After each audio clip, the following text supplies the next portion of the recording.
सरकारला डोळे असून दिसत नाहीये। रोज शेतकरी मरतोय, दोन पाय नसणारे, डोळ्यानं बंद असणारे, मूकबधिरांना सुद्धा 15 महिने झाले पगार नाही। कसे जगावत असेल? फडणवीस साहेबांना वारंवार मेसेज केला, त्यांचं उत्तर होकारार्थी आलं, परंतु निर्णय काही होत नाहीये।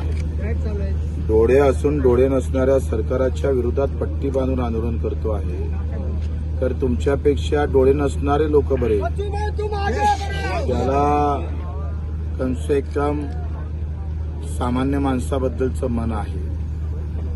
आणि मग त्यांचा निषेध म्हणून आपण अपंगाचं प्रतिनिधित्व म्हणून रोज आमचा शेतकरी मरत असताना तुम्हाला दृष्टी कधी येणार आहे? कधी पाहणार आहे त्यांच्याकडे?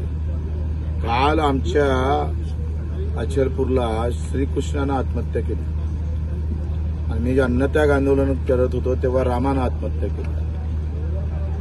तुमच्या राज्यामध्ये श्रीकृष्णही सुरक्षित नाही, रामही सुरक्षित नाही राहिलं। रामाचं मंदिर बांधता आलं, पण श्रीकृष्ण आणि रामाची आत्महत्या तुम्हाला थांबवता आली नाही।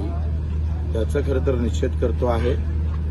अंध असून त्याची काय हालअपेष्टा असतं ते आम्ही आता या यात्रेदरम्यान भोगत आहोत, पाहत आहोत का दृष्टीहीन असणारा आमचा अंध दिव्यांग कसा जगत असेल, कशी त्याची हालअपेष्टा होत असेल, ही किमान दृष्टी आमच्या सरकारला आली पाहिजे, याच्यासाठी ही बांधलेली आहे।